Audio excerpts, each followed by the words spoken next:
तब्बल 8 वर्षांनंतर पहिल्यांदाच त्यांच्या घरी चिमुकल्या पाहुण्याचं आगमन होणार होतं।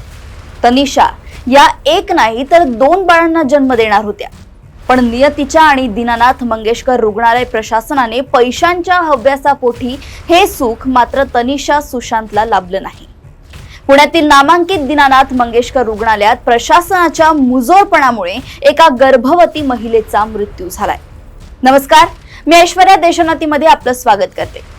पुण्यातील नामांकित दीनानाथ मंगेशकर रुग्णालय प्रशासनाने पैशांच्या हव्यासापोटी उपचारात अडवणूक केल्यानं एका महिलेला आपला जीव गमवावा लागलाय। पुण्यातील भाजप आमदार अमित गोरखे यांचे स्वीय सहाय्यक सुशांत भिसे यांच्या गर्भवती पत्नीचा प्रसूती दरम्यान मृत्यू झाल्याच्या घटनेने संताप व्यक्त केला जातोय। त्यांनी 2 जुळ्या बाळांना जन्म दिला, पण उपचार मिळण्यास उशीर झाल्याने प्रसूती दरम्यान त्यांचा दुर्दैवी मृत्यू झाला। तनिषा भिसे यांना प्रसूती कळा सुरू झाल्याने त्यांना पुण्यातील प्रसिद्ध दीनानाथ मंगेशकर रुग्णालयात नेण्यात आलं, मात्र त्यांची परिस्थिती वाईट झाल्याचं सांगत त्यांनी लगेचच पैसे भरायला सांगितलं। प्रसूती किचकट असल्याने 2 बाळांचे 20 लाख रुपये उपचारांसाठी भरावे लागतील असं रुग्णालयाकडून सांगण्यात आलं। सुशांत भिसे यांनी विनंती केल्यानंतर 20 पैकी 10 लाख आता भरावे लागतील असं रुग्णालयाकडून सांगण्यात आलं।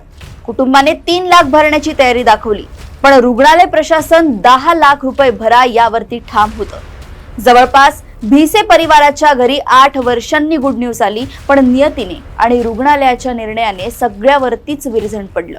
या महिलेचे पती सुशांत भिसे हे भाजप आमदार अमित गोरखे यांचे स्वीय सहाय्यक आहेत। रुग्णालयात पत्नीला दाखल करून घेत नाहीत म्हटल्यावर दीनानाथ रुग्णालयाला मुख्यमंत्री वैद्यकीय सहायता कक्षातून रामेश्वर नाईक यांनी फोन केला, तरीही रुग्णालय प्रशासनाने त्यांचं ऐकलं नाही। परिणामी गर्भवती महिलेने 2 गोंडस जुळ्या मुलांना जन्म दिला, मात्र महिलेचा जीव गमावला। या घटनेबाबत आमदार अमित गोरखे यांनी मुख्यमंत्र्यांकडे तक्रारही केली आहे।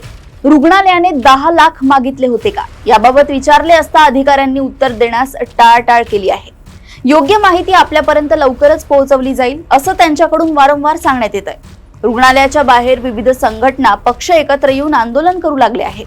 हॉस्पिटलची जागा त्यांच्या ताब्यातून काढून घ्यावी, अधिकाऱ्यांना निलंबित करावे, रुग्णालय प्रशासनावर कठोर कारवाई करावी अशी मागणी आंदोलकांकडून केली जात आहे। त्यांच्यावर गुन्हे दाखल झाले पाहिजेत। पतितपावन संघटनांकडून दीनानाथ मंगेशकर हॉस्पिटलच्या नावावर काळं फासलं गेलंय। या घटनेवर महिला आयोगाच्या अध्यक्षा रुपाली चाकणकर यांनी माध्यमांशी बोलताना संताप व्यक्त केलाय आणि आता या प्रकरणाची राज्य महिला आयोगाने दखल घेतली आहे। आयोगाने पोलीस आयुक्त, महापालिका आयुक्त यांना या प्रकरणी तथ्य तपासून योग्य ती चौकशी करून कार्यवाही करण्याचे आणि आयोगास वस्तुस्थितीदर्शक अहवाल सादर करण्याचे निर्देश दिले आहेत। गर्भवती महिलेचा बळी घेणाऱ्या पुण्यातील दीनानाथ मंगेशकर रुग्णालयाला राज्य सरकारने जमीन 1 रुपया भाड्याने दिल्याची माहिती समोर आली आहे। सरकारकडून एवढी मदत होत असताना रुग्णांना लुटण्याचे काम हे रुग्णालय करतंय। पैशांअभावी हॉस्पिटलने गेटवरूनच गर्भवतीला परत पाठवल्याने आणि ऐनवेळी रुग्णवाहिका मिळू न शकल्याने महिलेचा नाहक बळी गेलाय। वेळीच उपचार मिळाले असते तर जन्मताच 2 नवजात बाळांवर मातृछत्र गमावण्याची वेळ आली नसती, अशा शब्दात दीनानाथ रुग्णालयाविरोधात संताप व्यक्त केला जातोय। रुग्णालयाच्या पोलिसांनी कडेकोट बंदोबस्त तैनात केलाय। शिवसेनेकडून रुग्णालयाच्या बाहेर आंदोलनं केली जात आहेत।